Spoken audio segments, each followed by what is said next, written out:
प्रशस्त रखना। और इष्ट, अगर मान लीजिए वो मोबाइल चला गया,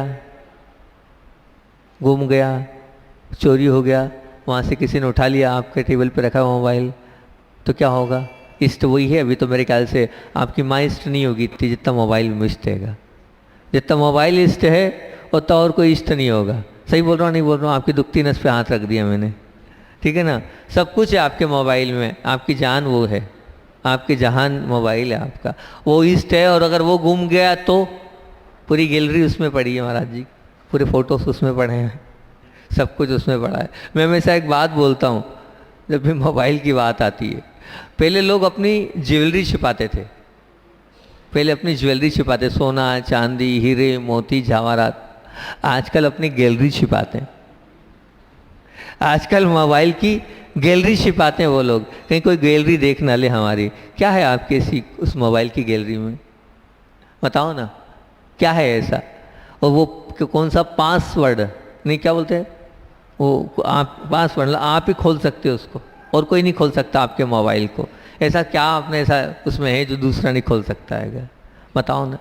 तो ये इष्ट का वियोग और अनिष्ट का संयोग, इसे नहीं करना ये शोक कहलाता है। और ताप क्या कहलाता है? किसको ताप कहते हैं? ताप कहलाता है जिसको आप टेंशन कहते हो। क्या कहते हो? टेंशन। बात बात पर, छोटी छोटी बात पर बोल देते हो मुझे टेंशन हो गया, ये खेत खिन्नता कहलाती है, और कुछ नहीं है। कह देते हो ना बस समझ में नहीं आ रहा हमारे लिए, वो हमें क्या कर रहे हैं, हैरान परेशान कर रहे हैं। और जब देखो जब टेंशन देते हैं, वो देते नहीं है टेंशन, आप टेंशन लेते हैं, वो देते नहीं है टेंशन, ना कोई टेंशन दे सकता है। हम टेंशन लेते हैं इसलिए टेंशन होता है, हम टेंशन नहीं, टेंशन है भी नहीं आप, लेकिन आपने टेंशन पाल रखे हैं। टेंशन का मतलब क्या होता है? 10 पुत्र आपने अपने लिए पाल रखे, नहीं इनको छोड़ दो। टेंशन आपने स्वयं ने ले रखा है, उस टेंशन को हमें छोड़ना है और अपने जीवन को अच्छा बनाना है। तो खेत खिन्नता वाला स्वभाव हमारा नहीं रखना है, ये कहलाता है ताप। और आक्रंदन क्या कहलाता है? आक्रंदन का मतलब क्या होता है? रोना, छोटी छोटी बात को लेकर रोना, ये खेत खिन्नता है। जरा सा किसी ने कुछ बोल और आपके आँख से क्या हो जाते हैं? आंसू गिर जाते हैं, खिन्नता कहलाती है। लेकिन एक वो तो एक प्रशस्त आंसू आते हैं, वो आंसू की बात नहीं, वो प्रशस्त आंसू थे कि साधु के चरण हमारे घर में पड़ रहे हैं, बहुत अच्छी बात है। परिक्रमा लगाते लगाते आंसू गिर रहे, जाते जाते आंसू गिर रहे, वो खेत खिन्नता वाली वो आंसू की बात नहीं। कौन से आंसू की बात कर रहा हूँ मैं? जरा से किसी ने कुछ बोल नहीं दिया और आप रो दिए, आपके आँख से आंसू आ गए, आपने अपने आप को भी व्यथित कर लिया और साथ साथ में दूसरों को भी परेशान कर दिया। उस खिन्नता की बात कर रहा हूँ, वो खिन्नता आपके जीवन में नहीं, वो आंसू आपके लिए नहीं गिरना चाहिए। होता है नहीं होता है? जब जब रोगे ध्यान रखना असाता कर्म का तीव्र बंद होगा, निश्चित मान के चलना। ये रोना असाता कर्म के तीव्र बंद का कारण होता है, इसलिए रोना मत। मैं नहीं बोल रहा हूँ, ये आचार्य भगवान ओमा स्वामी बोल रहे हैं। अपने तत्वार्थ सूत्र को सब मानते हो नहीं मानते हो? मानते हो कि नहीं मानते हो? मानते हो ना? मानते हो ना? उसी में तो बता रहा हूँ, उसी की चीज़ बता रहा हूँ आपको, दूसरी चीज़ कुछ नहीं बता रहा हूँ आपको। इसलिए रोना मत, आक्रंदन मत करना। आक्रंदन कर लिया, रो दिए आप, समझ लो अपने आप को आपने नीचे कर लिया, अपने आप को आपने उतार लिया, इसलिए वो नहीं होना चाहिए। और तीसरा क्या, पांचवा क्या आएगा? 6 कारण इसके। पांचवा क्या है? वध। आपको होना चाहिए याद। बहुत ऐसी ये चीज़ें हैं जिनसे हमारा जीवन जीने का हम तरीका सीख सकते हैं। हमें यही नहीं मालूम कि हमें दुख कैसे मिलेगा, हमें सुख कैसे मिलेगा। हमें पता तो होना चाहिए कि हमारा ज्ञान कैसे बढ़ेगा। और ये थोड़ी छोटी चीज़ें हम याद कर लेंगे। मैं बच्चों को ऐसे ही याद कराता हूँ। क्या? दुख प्राप्ति के 6 उपाय। कैसे याद कराता हूँ? दुख प्राप्ति के 6 उपाय। तो दुख प्राप्ति के 6 उपाय में दुख, शोक, ताप, आक्रंदन, ये 4 हो गए। पांचवा क्या है? पांचवा हैगा वध।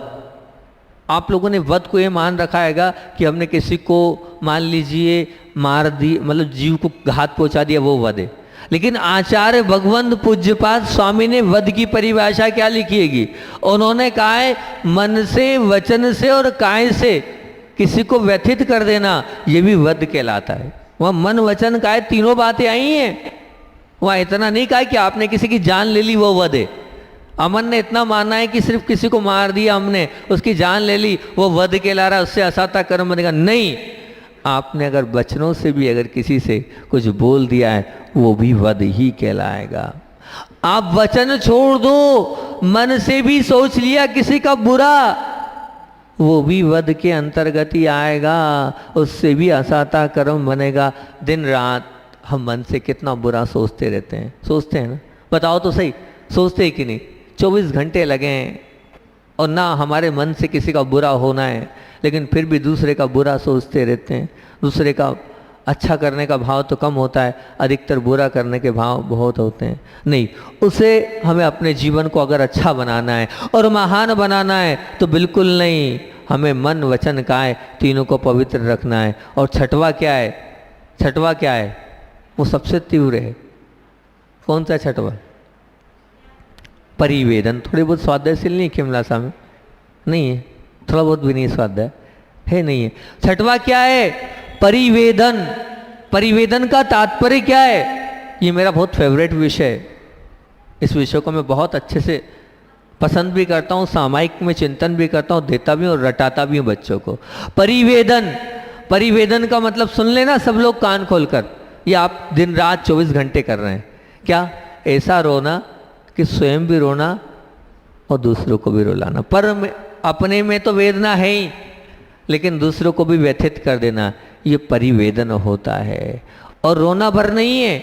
रोने में क्या है? हमने किसी, मान लो किसी से कुछ अपने लिए, अपनी बात के लिए, अपने स्वयं के स्वार्थ के लिए हम रो दिए।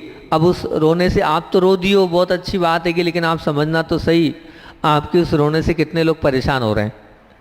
आपके उस रोने से कितने लोगों के मन को आपने आहत पहुंचाया है, कितने लोगों को आपने दुखित किया है। तो जब जब भी आप रोओगे, उस रोने से जितने लोग उससे आहत को प्राप्त होंगे, उन सब का पाप का भाग भी आपको लगता चला जाएगा। महाराज जी क्या रोई नहीं? हाँ बिल्कुल, रो मत। रोने का कहा ही नहीं है, हमने तो हंसने की ही बात करेगी। तो अपनी व्यथा को किसको सुनाएं? आ जाओ, हमारे पास आ जाओ, हम आपकी व्यथा सुन लेंगे और उसका उत्तर दे देंगे, चिंता नहीं करो। लेकिन रोने से काम नहीं होने वाला है। रोने से तो मात्र कर्मों का तीव्र बंध ही होने वाला है। इसलिए रो भी नहीं, और रो तो ऐसे भी ना रो कि हमारे उस रोने से दूसरे व्यतीत हो जाएं। इन 6 अगर खेद खिन्नता से अपने आप को ऊपर उठाना है तो याद कर लेना। फिर रिपीट कर रहा हूँ, सबसे पहला है क्या भैया, आप लोग भी याद कर सकते हो, और अगर मेरी बात अच्छी लग रही हो तो उसको वायरल कर सकते हो। वायरल का मतलब समझते हो ना? सब समझते तो क्या करो, इतना सा रोज नियम देता हूँ, आज का नियम इतना सा नियम दे रहा हूँ। क्या नियम दे रहा हूँ? क्योंकि आज नियम का कागज नहीं है, तो मैं ये जो 6 बिंदु आपसे बोल रहा हूँ, इन 6 बिंदु को वायरल कर देना। वायरल कर देना मतलब क्या? सबको बता देना। याद कर लो, छोटे छोटे बिंदु हैं। दुख प्राप्ति के 6 उपाय। काय के? दुख प्राप्ति के 6 उपाय। और किसी को दुख नहीं चाहिए ना? बोलो ना हाँ या ना। नहीं चाहिए ना? तो नहीं चाहिए तो ये 6 उपाय हमें भी पालना है, सबसे पलाना है, और कम से कम 2-2 लोगों को सुनाना है। कम से कम 2-2 लोगों को सुनाना है। वायरल करना है तो मोबाइल पे लिखकर वायरल मत करना, यूँ तो खूब जिनवाणी में लिखा है। सबको सुनाना है, मुख से बताना है। महाराज जी ने 6 उपाय बताए थे दुख प्राप्ति के, इससे दुख मिलता है। सबसे पहला दुख। दुख का मतलब क्या होता है? अपनी पीड़ा को बार बार बोलना।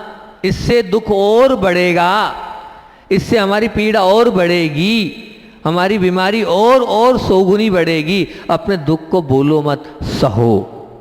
वो दुख सहने के लिए आया है, बोलने के लिए नहीं आया है।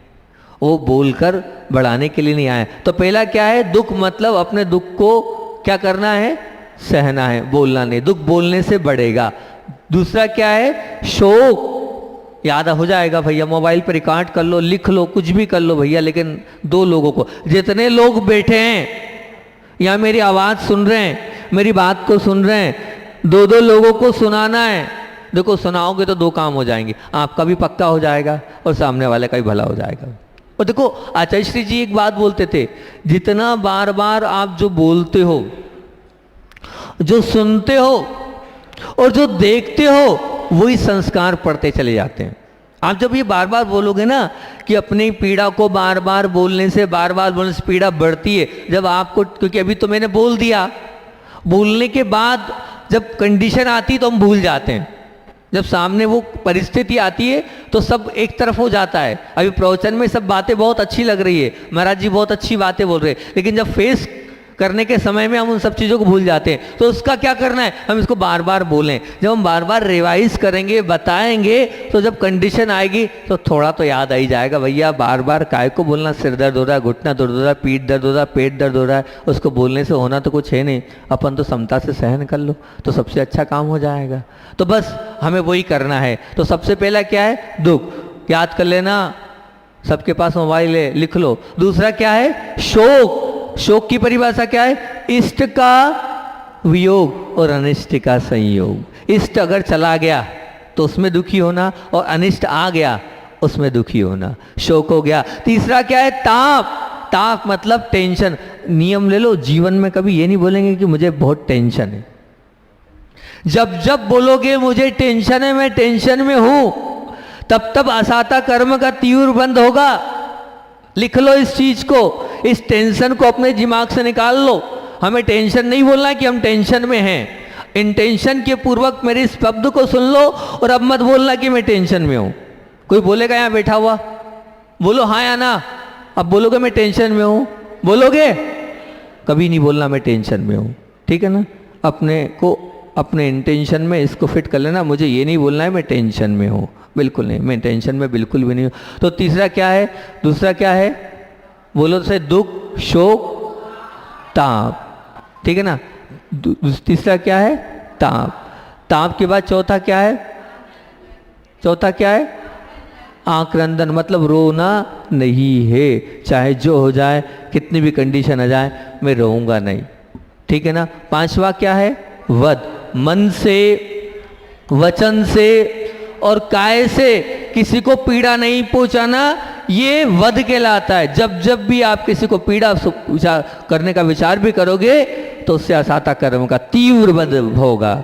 और फिर छठवा क्या है, परिवेदन। ऐसा रोना नहीं है हम, नहीं, पांचवा क्या है, आक्रंदन हो गया, वध। हाँ, छठवा परिवेदन। परिवेदन मतलब क्या है, क्या है, ऐसा रोना कि जिससे आपको देखकर दूसरा भी रो दे। ऐसा हमें अपने जीवन को नहीं बनाना है। ये 6 बातें, खिमलासा वालों, खेद खिन्नता पर ध्यान रखना। अभी तो माँ, ला और सब बहुत बड़ा प्रवचन बचा, लेकिन एक ही बिंदु पर आप लोगों को समझा रहा हूँ कि खिन्नता नहीं रखना है। तो हमें इन 6 चीज़ों का ध्यान रखना है।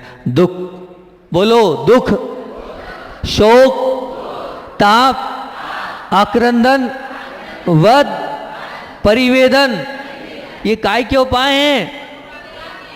दुख प्राप्ति नहीं, सुख के तो दूसरे हैं। दुख प्राप्ति के 6 उपाय। अब जब आप किसी को सुनाओगे तो क्या सुनाओगे, सुनो, दुख प्राप्ति के 6 उपाय बता रहा हूं। क्या बताओगे?